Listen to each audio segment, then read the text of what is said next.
Vamos a hablar entonces de la inteligencia.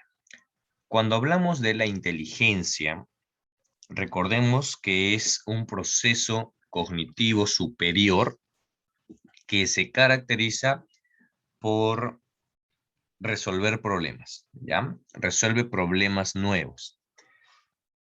Han habido, pues, algunos individuos que van a determinar cuál debe ser la definición más cercana, más acertada de la inteligencia. Tenemos a Lewis Stillman, que manifiesta que es la capacidad abstracta para solucionar problemas. Quiere decir, es solucionar todo, pero de manera abstracta, en tu cabeza nada más, ¿ya? Darle soluciones netamente deductivas.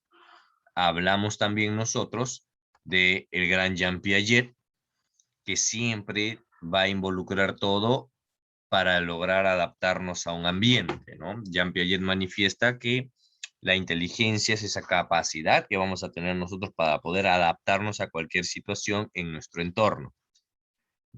Hablar de David Weschler manifiesta que es la capacidad para actuar con un propósito concreto.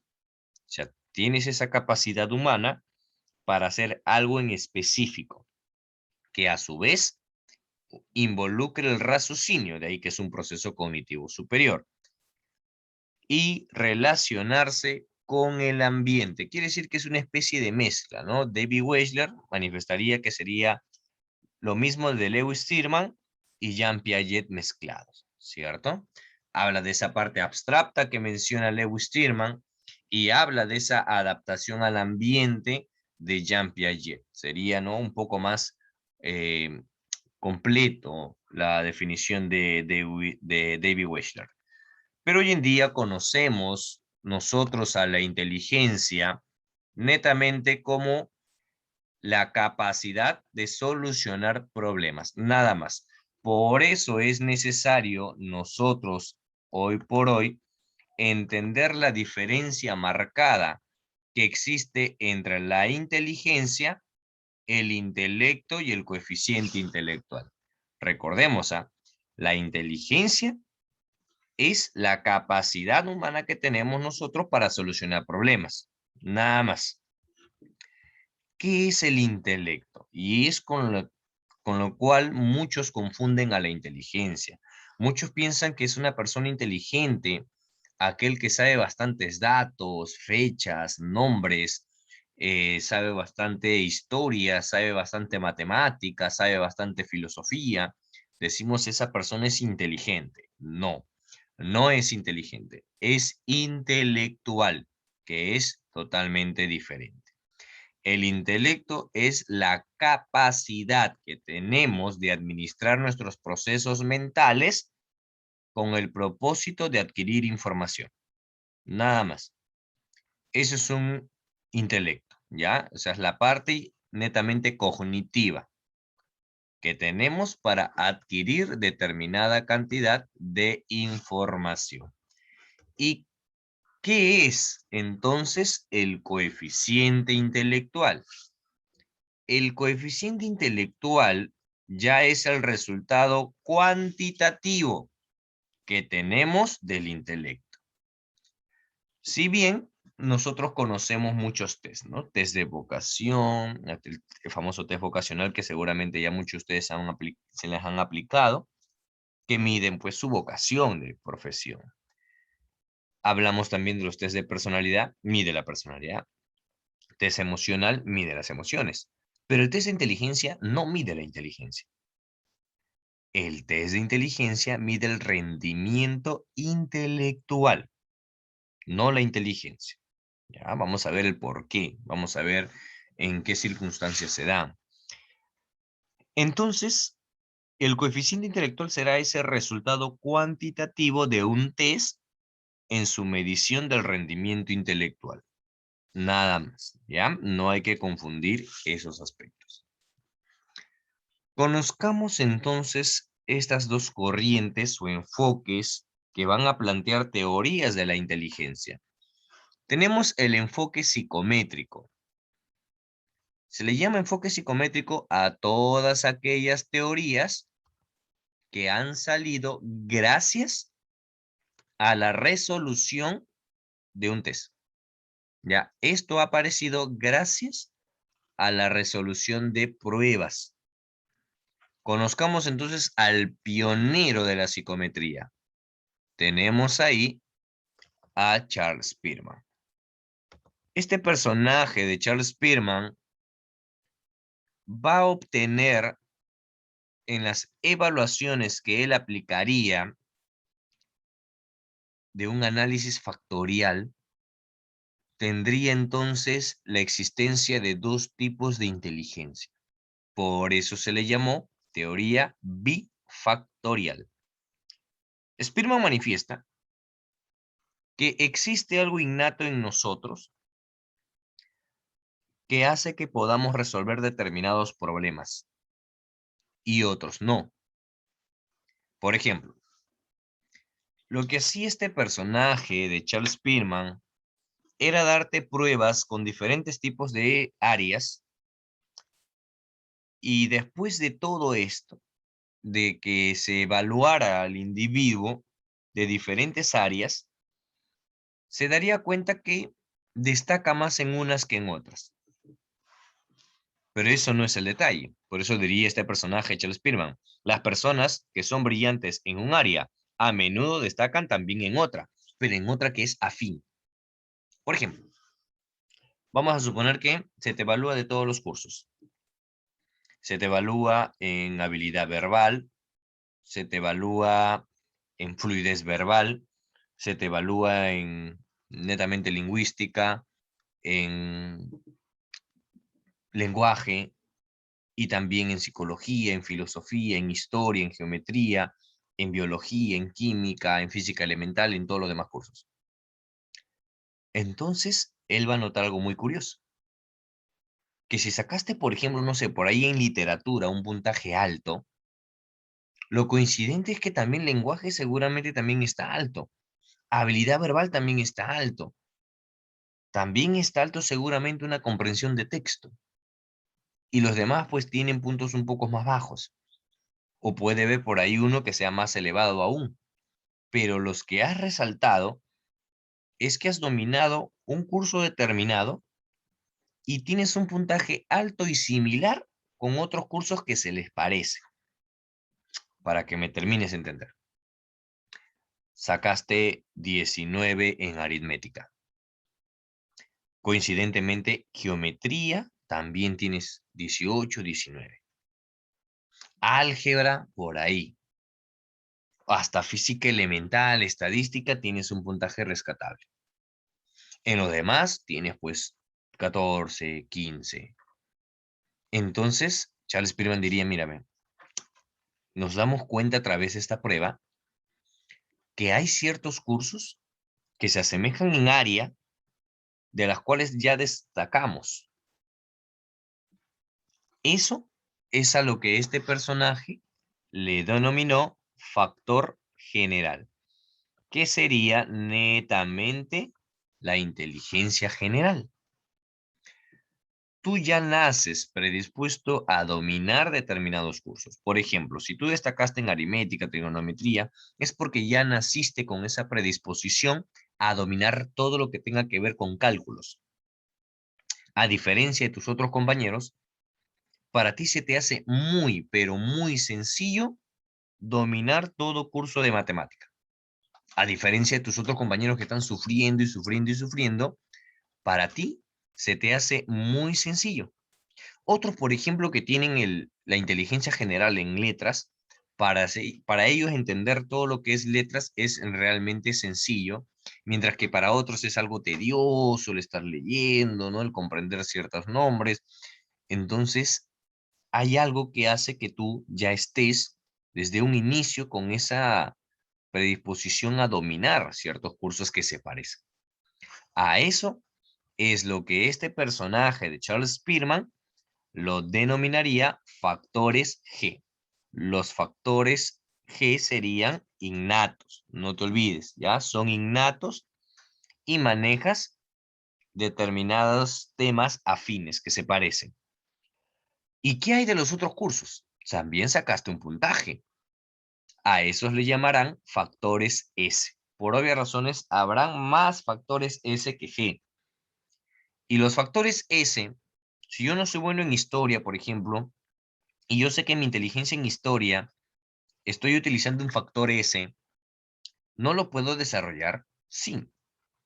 Requieres mayor esfuerzo, pero sí lo puedes lograr.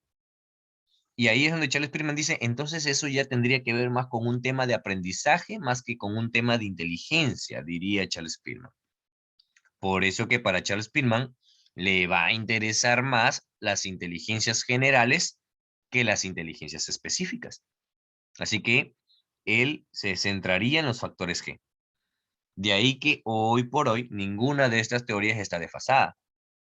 Hoy por hoy hay muchas pruebas psicométricas que miden los factores G.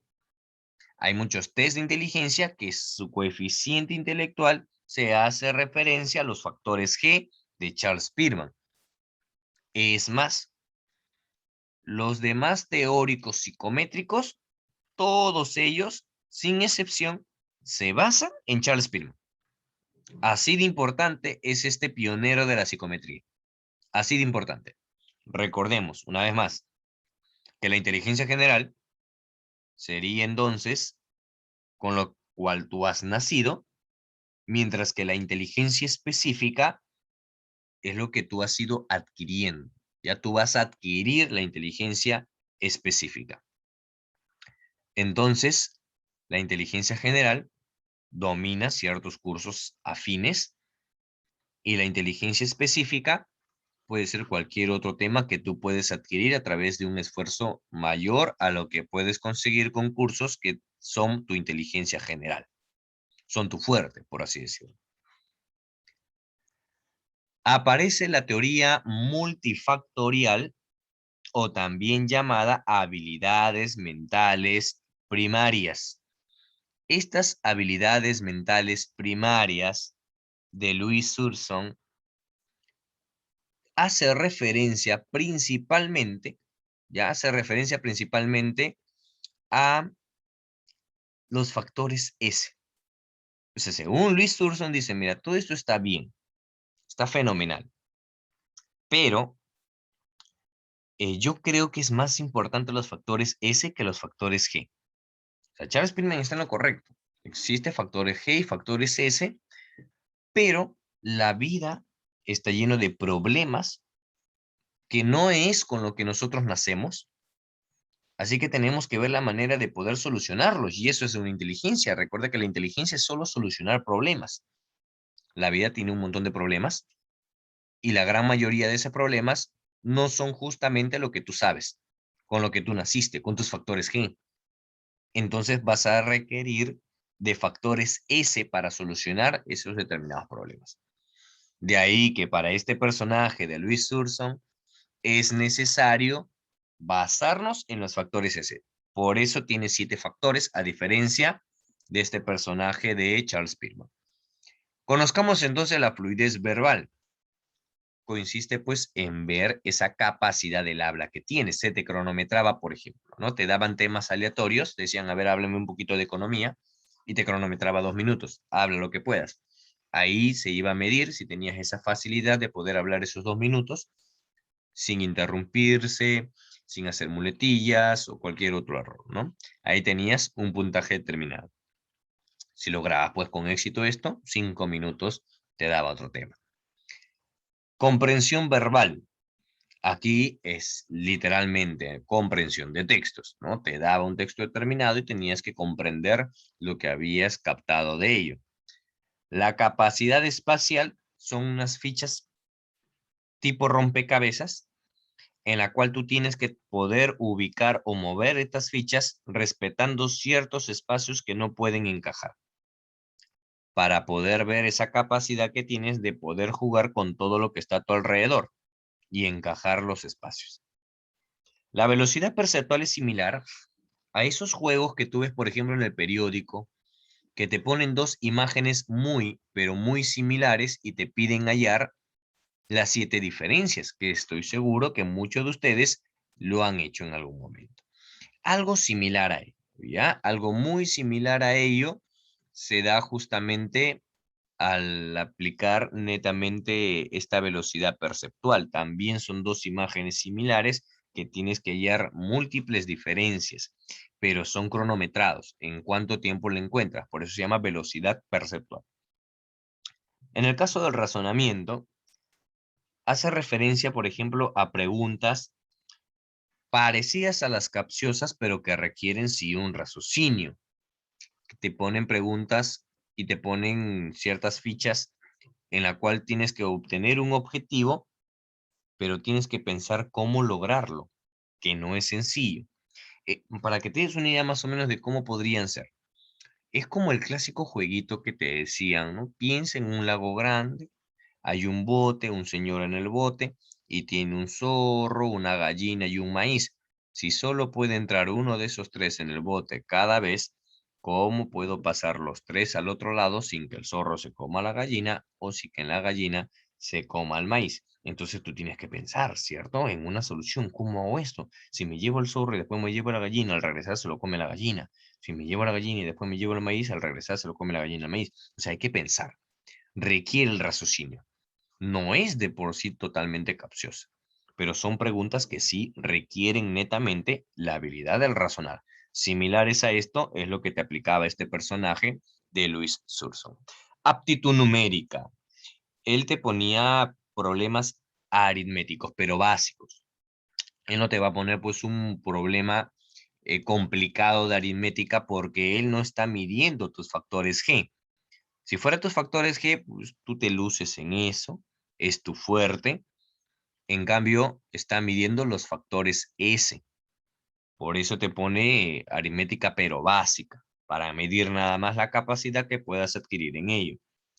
Hablamos de la memoria asociativa. Tienes que recordar cosas que se relacionan. Dos listados, por ejemplo, imaginemos. En un listado dice árbol y en el otro lista dice hoja. ¿Se relacionan? Sí. Entonces ves los dos listados, se te quitan los listados y se te pregunta, ¿no? Recuerda todas las relaciones que hayas encontrado y tienes que recordar. Por eso se le llama memoria asociativa. Hoy en día existen los test de inteligencia llamados HMP, que son los test de habilidades mentales primarias de Louis Thurston.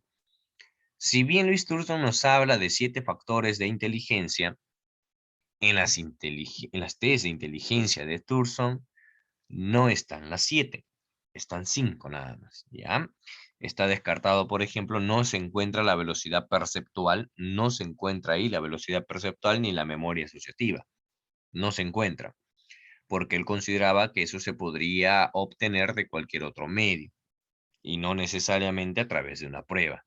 Pero en su teoría se plasman los 7 factores de inteligencia. Ya en su teoría sí está plasmado ello.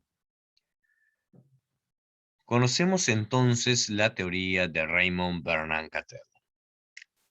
Este personaje es conocido por su participación en el laboratorio de Leipzig de Wilhelm Maximilian Wundt. Recordemos que tiene el famoso experimento de la llave de labio para medir la activación de la conciencia en el estructuralismo. Podríamos decir entonces que Raymond Bernard-Cattell era estructuralista. Este personaje, Bernard-Cattell, confundido muchos por este individuo llamado James Mackin Cattell. James Mackin Cattell sería el que va a acuñar el término de test, por ejemplo, pero habla Mackin Cattell de una manera genérica de los test. En cambio, Raymond Bernard-Cattell hace específico en el factor de inteligencia. Para Raymond Cattell, Charles Spearman tiene razón. Existen dos factores de inteligencia, factores G y los factores S.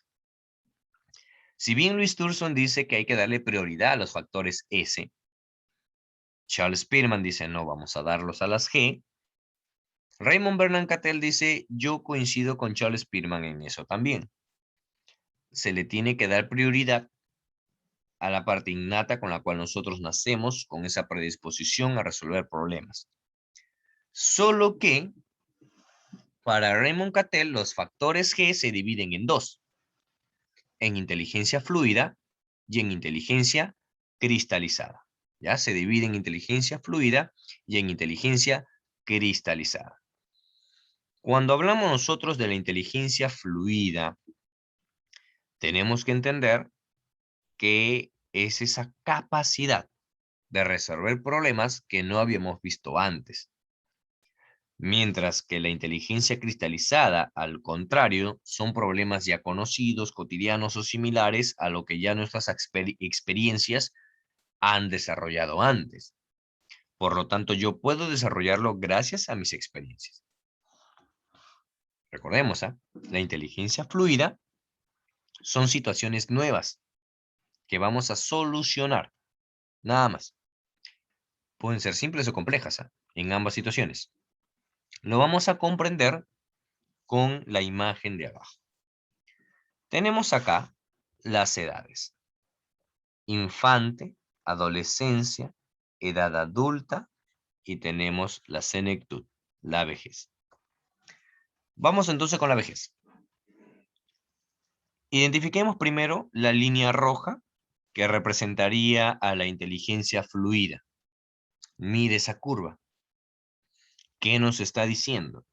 Que en la senectud la inteligencia fluida es muy baja. Mira, la inteligencia fluida es baja en ellos. Recordemos que la inteligencia fluida soluciona problemas nuevos. Eso explica por qué tú, cuando le quieres enseñar algo nuevo, tecnológico, a un abuelo, a tu abuela, se le complica demasiado. Es muy difícil de comprender. Enseñarle a manejar un celular es para ellos como que le pida ser un ingeniero en sistemas.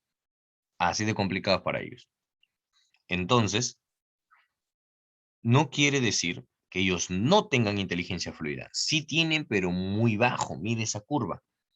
Es muy bajo la inteligencia fluida que se ha adquirido en esa instancia. Pero miremos cómo está su curva en la inteligencia cristalizada. En la inteligencia cristalizada, nosotros podemos observar que la curva en la senectud no va hacia abajo, va hacia arriba. Recordemos que la inteligencia cristalizada se soluciona gracias a la experiencia. Quiere decir, a más experiencia tenga, voy a tener entonces mayor inteligencia cristalizada. Recordemos, por ejemplo, en nuestra niñez, cuando nos poníamos mal y tu mamá no sabía qué hacer, venía tu abuelo o tu abuela con ciertas recetas, con ciertos potajes mágicos que te daba para poder estar bien. Esa sopita mágica que hacía que puedas recuperarte. Te daba para ciertos males de la garganta, una mezcla, ¿no? Por ahí, miel de abeja, limón, alfalfa, o te daba ajo, ¿no? Te daba un sinnúmero de cosas que ellos sabían que con eso estarías bien. ¿Qué están utilizando? Inteligencia cristalizada. Porque hay un problema y están solucionando ese problema con lo que ellos ya conocen, con sus experiencias. Entonces podemos ver, mira, esa diferencia de la curva, de la fluida y de la cristalizada. En cambio, en las primeras edades, la inteligencia fluida está elevado, la inteligencia fluida está muy elevado, mientras que la inteligencia cristalizada va desde abajo, definitivamente, porque ellos no tienen mucha experiencia. Al tener menos experiencia, entonces tendrán menor cantidad de inteligencia cristalizada. No quiere decir que no tienen inteligencia cristalizada. Sí tienen, porque requiere nada más experiencia. Y los más pequeños sí tienen experiencia, poco, pero tienen todavía experiencia establecida. Conozcamos entonces a otro teórico psicométrico. Tenemos la teoría de la estructura del intelecto. Conozcamos entonces a Joy Paul Wilfrod. Wilfrod, también psicométrico, también obtiene sus conocimientos a través de pruebas. Él va a criticar en cierto sentido a los teóricos anteriores porque considera que las pruebas que lo que acabamos de ver han aplicado solo generan activar un pensamiento convergente. ¿Y qué es un pensamiento convergente? Cuando hablamos de nosotros de un pensamiento convergente, estamos hablando de pensar en una sola alternativa de solución. Ahí estamos hablando de un pensamiento netamente convergente. Pensar en una sola alternativa de solución. Por ejemplo, el decir 2 más 2, solo estamos pensando en una sola respuesta. 4, nada más. Es como pedirte o preguntarte, marque tu sexo y te ponen varón, mujer. No entra la parte creativa. Solo puedes pensar en una sola alternativa.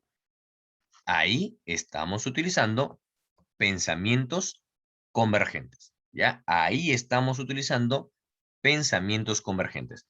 Entonces Wilfred dice no. Tenemos que también estimular pensamientos divergentes.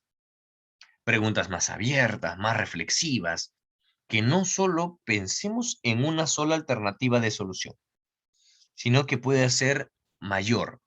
A eso lo denominaría pensamientos divergentes, ¿ya? A eso se le va a conocer como pensamientos divergentes. El pensamiento divergente es ya buscar varias alternativas de solución. Por eso, si estamos viendo en los anteriores 2 factores de inteligencia, 7 factores de inteligencia, con Wilfred aparecieron 120 factores de inteligencia, ¿ya? 120 factores de inteligencia. Y después, aumentando en algunos ítems, le da como respuesta 150 factores de inteligencia. Y acá están todos. Pero yo ahí no veo 150. Ah, es porque se van a relacionar. Los va a dividir en operaciones, productos y contenidos. ¿Ya?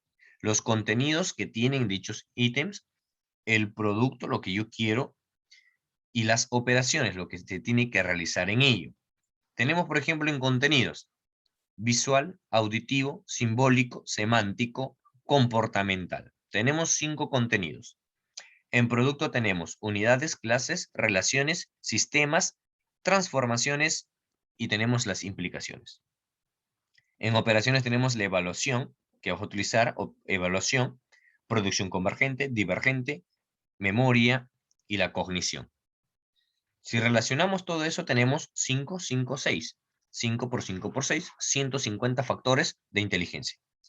Por ejemplo, te decía, te da 2 listados, en la cual te pone un carro y una llanta, un árbol y una hoja. Después de eso te los quita. Y te dice, recuerda las relaciones que puedas visualizar. Entonces, ¿qué podemos estar viendo ahí? Podemos estar viendo, por ejemplo, un contenido visual. Podemos estar viendo relaciones, porque hay que relacionar esto. Y memoria. Entonces, estamos frente a un factor de inteligencia. Estamos, por ejemplo, frente a la inteligencia de memorias relacionales visuales. Así aparecía una inteligencia. Y si relacionamos los contenidos con los productos y las operaciones, podemos tener en relación 150 factores de inteligencia. Así aparecen todos estos factores. Entonces recordemos que todos estos teóricos han obtenido esta teoría o sus teorías a partir de pruebas que se han establecido. A partir de eso han logrado llegar a tener estas teorías. Recordemos que, mira, todo nace desde Charles Spearman, desde el primero de los teóricos psicométricos, al aplicar estas pruebas, obteniendo factores G. Habla de factores S.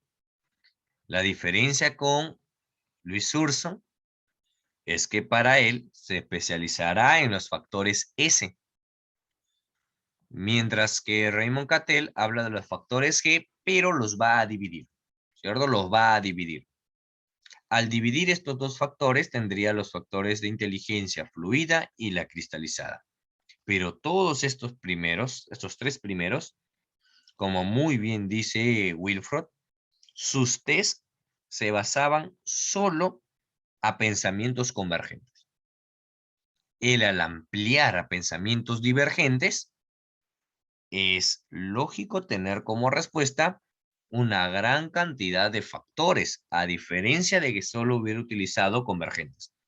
Si Wilfred solo hubiera utilizado pensamientos convergentes, sus factores de inteligencia serían muchísimo menos, muchísimo menos. Pero al ampliar con los pensamientos divergentes, tiene pues como resultado los famosos 150 factores de inteligencia, ¿ya? Eso es lo que va a tener como resultado. Entonces, en ese momento, nosotros vamos a darnos cuenta que en estos tipos de teorías, nosotros podemos identificar que no todos entonces se van a basar en este tipo